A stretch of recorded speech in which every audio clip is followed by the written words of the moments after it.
शामिल कंदासीं। नाज़रीन, सिंध जे अहम खातनि में सेक्रेटरीज़ जूं मुक़ररियूं ऐं बदिलियूं कयूं वयूं आहिनि, जंहिंजो नोटिफिकेशन पिणु जारी कयो वियो आहे। इमरान अता सूमरो खे सेक्रेटरी इतलात मुक़ररु कयो वियो आहे। इमरान अता सूमरो जी मुक़ररी जो नोटिफिकेशन बि जारी कयो वियो आहे।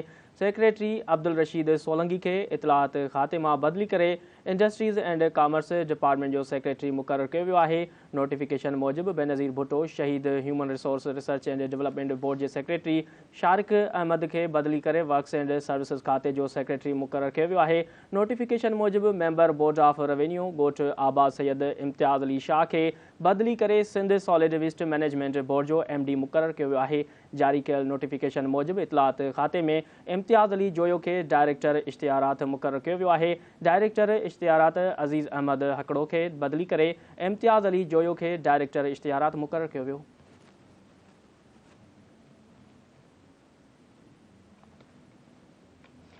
ब्रेकिंग न्यूज़ आहे। नाज़रीन, हिकु भेरो ॿीहर मां खेॾींदासीं। सिंध जे अहम खातनि में सेक्रेटरीज़ जूं मुक़ररियूं त बदिलियूं कयूं वयूं आहिनि, जंहिंजो नोटिफिकेशन पिणु जारी कयो वियो आहे। इमरान अता सूमरो खे सेक्रेटरी इतलात मुक़ररु कयो वियो आहे। इमरान अता सूमरो जी मुक़ररी जो नोटिफिकेशन जारी कयो वियो आहे। सेक्रेटरी अब्दुल रशीद सोलंगी खे इतलात खाते मां बदिली करे इंडस्ट्रीज़ एंड कॉमर्स डिपार्टमेंट जो सेक्रेटरी मुक़ररु कयो वियो आहे।